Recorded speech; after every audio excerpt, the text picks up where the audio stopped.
My wife texted, "I'm divorcing you. I'm taking the house, the kids, and your car." I replied, "Noted." Then I emailed her lawyer the nanny cam footage of her affair and the audio recordings of her coaching the kids. Her lawyer's urgent settlement offer 10 minutes later.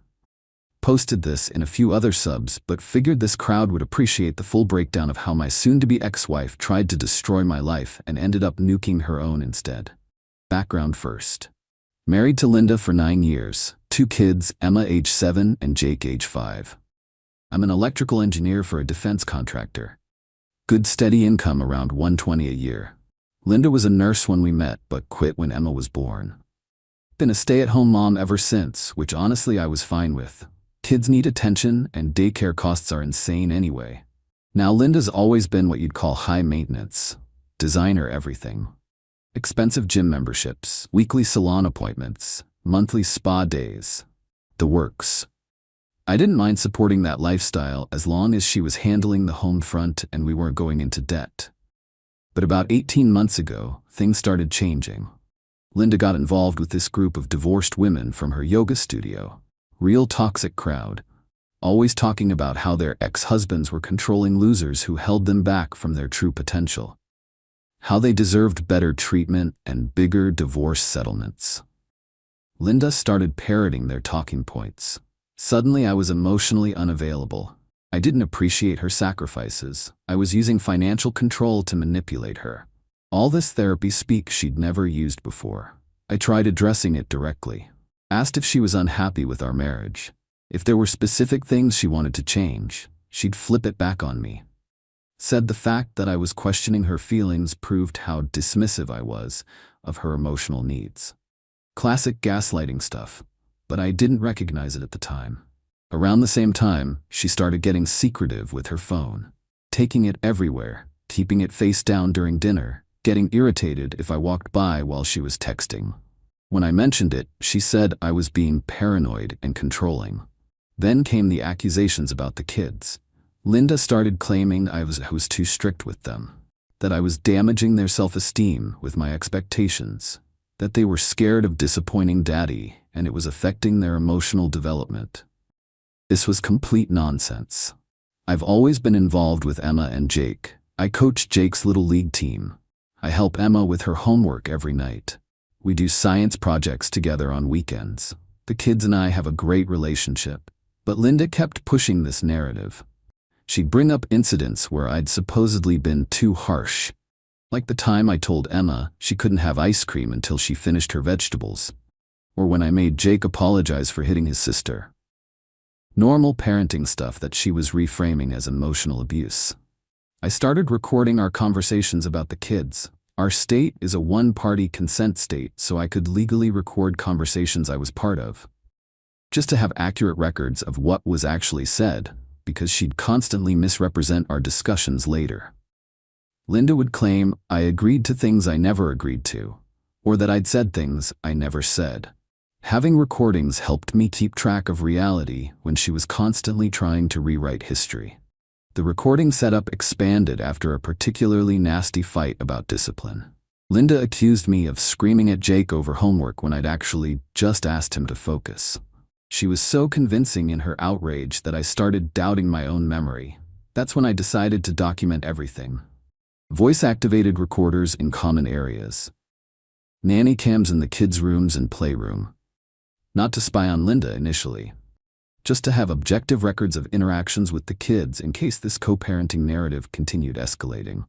Good thing I did because it escalated fast. About 6 months ago, Linda started having emergencies that required me to watch the kids on short notice. Suddenly, her book club was running late. Her yoga class got extended. Her mom needed help with something urgent, always apologetic about the timing, but somehow these emergencies happened every time I had plans. I didn't mind adjusting my schedule for legitimate emergencies, but the pattern was suspicious, especially since Linda never had details about these situations when I asked follow-up questions. The nanny cam started picking up interesting footage during these emergency absences. Linda would drop the kids off at her sister's house, then disappear for hours. She'd come home looking like she'd been somewhere nice, hair freshly styled, makeup touched up, different clothes than when she left. When I'd ask how her mom was doing or how book club went, she'd give vague answers. Tired, ran long, nothing interesting to report. But the timestamps on the cameras showed she'd only been home 20 minutes when these activities supposedly ended hours ago. I started tracking her location through Find My iPhone. I know some people think that's invasive, but we'd both agreed to share locations for safety after a friend of ours got in a car accident. Linda knew I could see her location, just like I could see hers. The location data told the story. During her emergencies, Linda was spending time at this apartment complex across town. Same building every time, usually 2 to 3 hours at a stretch. I did some digging and found out the complex was where Brad Morrison lived. Brad's this divorced dad from Jake's Little League team, recently separated from his wife after she caught him cheating. Real smooth talker, always flirting with the moms during games. Now I had a timeline and a location, but I needed proof. So I started being more strategic about the recording setup.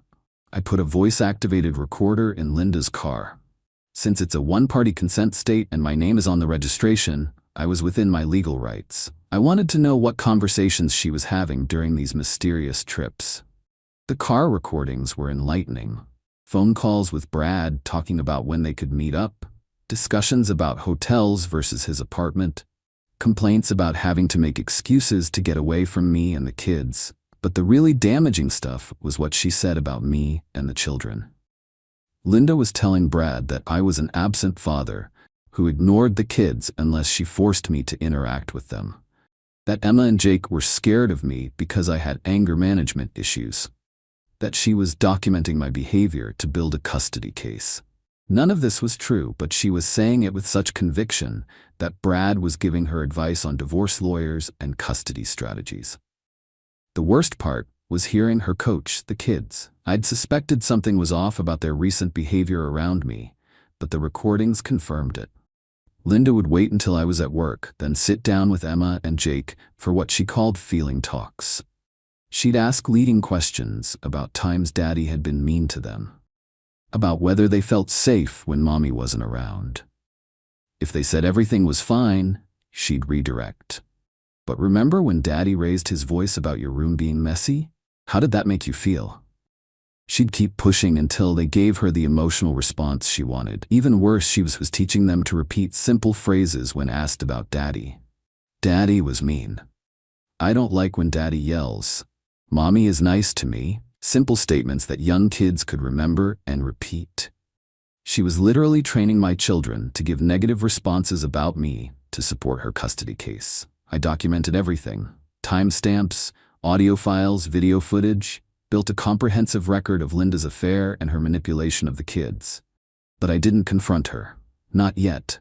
I wanted to see how far she'd take this before showing my hand. The answer was pretty far. 2 weeks ago, Linda announced she was taking the kids to visit her sister for a long weekend. Said they needed some quality time with their aunt and cousins. I thought it was a good idea. The kids love their cousins, and Linda had been stressed lately. Except the location tracking showed she never went to her sister's house. She spent the weekend at a resort 2 hours away, where Brad was also staying, based on his social media posts. She dropped the kids off with her sister Friday morning, told them Mommy had errands to run, then disappeared until Sunday afternoon to pick them up. When they got back on Sunday, the kids were acting weird. Clingy with Linda. Distant with me. Emma wouldn't make eye contact during dinner. Jake kept asking if Daddy was mad at them. That night, after the kids were in bed, Linda sat me down for a conversation. She said the weekend had been enlightening. That Emma and Jake had opened up about feeling uncomfortable at home. That they'd expressed concerns about my parenting style. She had notes, specific quotes supposedly from the kids about incidents I didn't remember. Times I'd allegedly made them cry.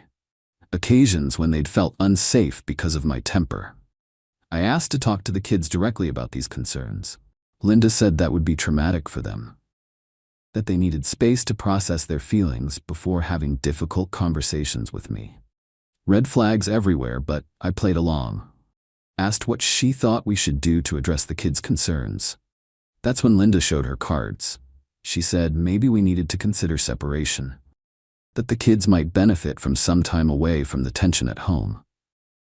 She'd already talked to a lawyer about custody arrangements that would prioritize the children's emotional well-being. I told her I thought we should try counseling first. Both couples therapy and family to work through whatever issues the kids were experiencing. Linda said she wasn't interested in counseling, that she'd already made up her mind about what was best for our family. I asked if there was someone else, if her decision to leave was motivated by wanting to be with another person. She looked me right in the eye and said no, said this was about protecting herself and the children from an unhealthy environment. The audacity was incredible. She was gaslighting me while planning to take my kids based on lies she'd coached them to tell. But I still didn't reveal what I knew. I wanted her to commit fully to her plan before exposing the truth. Last Monday, I got the text that ended our marriage. I'm divorcing you. I'm taking the house, the kids, and your car. Don't try to contact me directly. All communication goes through my lawyer from now on. Linda. Just like that. 9 years of marriage ended with a text message full of demands. I replied exactly what the title says. Noted. Then I got to work. First, I called my own lawyer, guy named Robert Chen, who specializes in high-conflict custody cases. Expensive, but worth every penny. I'd already consulted with him months ago when Linda's behavior started escalating, so he was familiar with the situation. I sent Robert everything: audio files, video footage, location data, text message screenshots, bank records showing charges at hotels during Linda's alleged emergencies. The whole comprehensive file I'd been building. Robert reviewed everything and confirmed what I already knew. Linda had torpedoed her own custody case with the coaching recordings. Family courts don't look kindly on parental alienation, especially when there's clear audio evidence of a parent manipulating children to lie about abuse. But Robert wanted to go further. He suggested we also gather evidence of Linda's affair for the divorce proceedings. Adultery affects property division in our state. If we could prove she'd been unfaithful while using marital assets to fund the relationship, it would impact her claims on the house and other assets. I already had most of what we needed. Location data, hotel receipts, phone records, photos from Brad's social media showing them together at restaurants I'd never been to. But Robert wanted something definitive, something that would be undeniable in court. That's where Linda's own digital trail came in handy. She'd been careless with her phone and computer. Text messages talking about meeting Brad. Calendar entries for appointments that lined up with her location data. Even photos she'd taken at restaurants and hotels with Brad that she'd forgotten to delete. Most damaging was a series of emails she'd sent to her divorce lawyer friend asking for advice on maximizing custody and asset claims. The emails detailed her strategy of documenting false abuse incidents and coaching the kids to support her narrative. She'd basically confessed her entire plan in writing. Robert prepared a comprehensive evidence package, affair documentation, parental alienation recordings, financial records showing Linda's misuse of marital funds, character witness statements from neighbors and the kids' teachers who could testify about my relationship with Emma and Jake. Then Robert reached out to Linda's lawyer. Linda had hired this woman named Patricia Hoffman, known for aggressive tactics and maximizing settlements for female clients. Probably cost Linda a fortune in retainer fees based on her reputation. Robert's initial contact was professional, just a courtesy call to introduce himself and discuss discovery timelines. No mention of our evidence. Patricia immediately came out swinging, demanded that I move out of the family home immediately.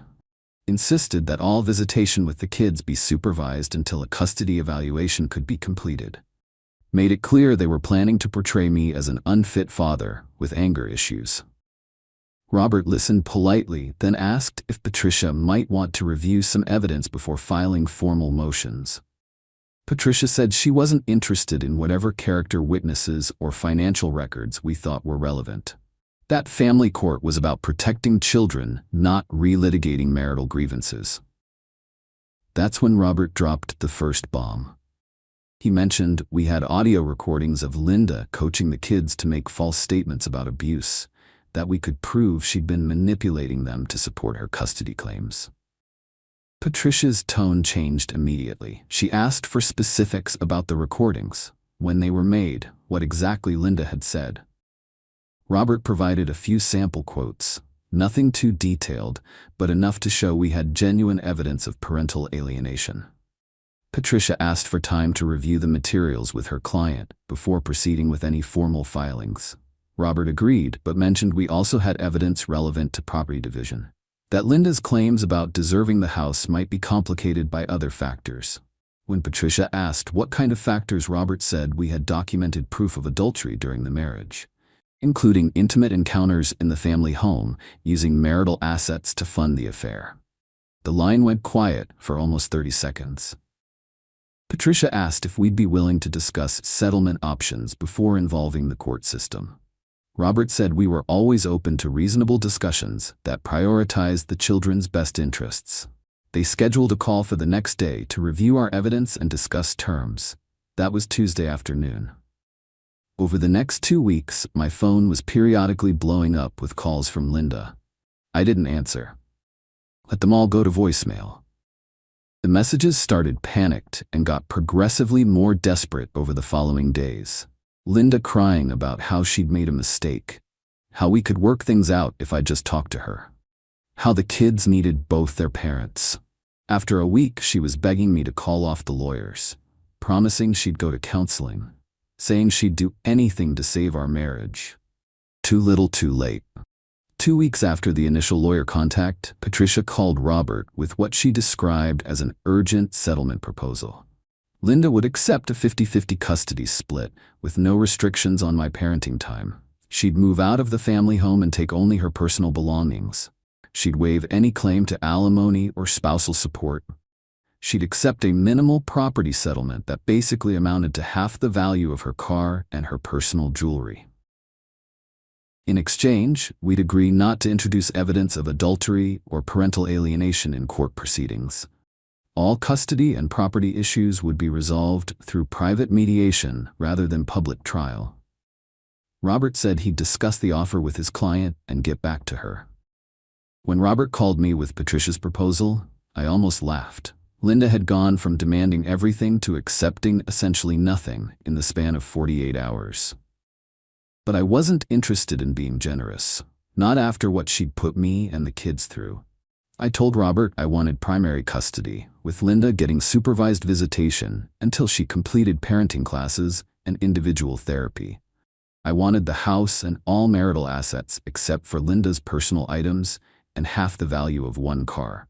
Most importantly, I wanted Linda to sign a detailed admission of her coaching behavior and agree to immediate therapy for both kids to address the damage she'd caused. Robert thought my counterproposal was harsh, but legally defensible given our evidence. He called Patricia the following Monday with our terms. Patricia tried to negotiate, but Robert was clear. These were our final terms. If Linda didn't accept them, we'd proceed with a contested divorce and full custody battle where all our evidence would become public record, including the email confessions. Patricia asked for time to discuss the terms with her client. That Wednesday, Patricia called back accepting our complete proposal. Linda signed the initial agreements Friday morning. The formal custody arrangement would take another few weeks to finalize through the court system, but the temporary custody order gave me primary physical custody immediately. She moved out of the house that weekend while I took the kids to my parents. Her sister came with a moving truck to collect her belongings. By Sunday evening, the immediate transition was complete. The kids asked where Mommy went. I told them she was going to live in a different house for a while, but they'd still get to see her regularly. That sometimes families need to make changes, but it doesn't mean anyone loves them less. Emma asked if it was because they'd been bad. That broke my heart because it showed how much Linda's coaching had messed with their heads. I assured both kids that nothing was their fault, that Mommy and Daddy both loved them very much, but sometimes grown-ups need to live separately, that we'd all work together to make sure they felt safe and loved, no matter what. The first supervised visit happened 3 weeks later, after the court had time to process the temporary orders and arrange proper supervision. Court-appointed supervisor at a family center downtown. Linda tried to act like nothing had changed, but the kids were confused and distant. Emma kept asking why someone else was watching them play with Mommy. Jake wanted to know when they could come home with me. Linda's going to have to rebuild those relationships from scratch. And she's going to have to do it while dealing with the consequences of her choices. Brad dumped her as soon as word got around about the divorce proceedings. Apparently, he wasn't interested in being with someone who came with this much legal drama. So much for true love. Linda's moved into a studio apartment across town. Her sister's been helping with basic furniture and necessities. From what I hear, she's struggling financially without access to our joint accounts. She started therapy, but from the kids' reports, she spends most of their supervised visits complaining about how unfair everything is. How Daddy tricked her with hidden cameras. How the system is biased against women. Zero accountability for her own choices. The kids are doing better, though. Emma's back to her normal, cheerful self. Jake's sleeping through the night again. Both of them seem relieved to be living in a stable environment without the constant tension. We've started family therapy to address any lingering effects from Linda's coaching. The therapist says kids are remarkably resilient when they feel secure. That the most important thing is maintaining consistent routines and clear communication. I've been completely honest with Emma and Jake about the changes in our family. Age-appropriate but honest. They know Mommy made some poor choices that hurt our family. That she's working on becoming a better person, but it's going to take time. They also know that none of this was their fault and that both parents love them even when we can't live together. The legal situation is almost wrapped up. Divorce should be finalized within the next 2 months. Custody arrangement is working smoothly. Property division will be complete once all the paperwork goes through. Robert says Linda's lawyer bill was probably north of $50,000 for a case that lasted less than 2 weeks. Patricia billed premium rates for what ended up being a complete surrender. My legal costs were substantial too, but worth every penny for the peace of mind. The best part is having my kids back. Emma's volunteering to help with dinner again. Jake's asking me to read bedtime stories. They're both excited about the science fair project we're planning for school. It's like getting my family back after months of walking on eggshells around Linda's manipulation. Looking back, I can see all the signs I missed or rationalized away. The secretive behavior. The constant reframing of normal interactions as problematic. The systematic attempt to alienate me from my own children. Linda had probably been planning this divorce for months while I was trying to save our marriage. The affair was just the icing on the cake. She'd already decided to destroy our family and take everything she could in the process. What she didn't count on was me being smart enough to document her behavior. Most guys in my situation would have been blindsided by the false accusations in coach testimony.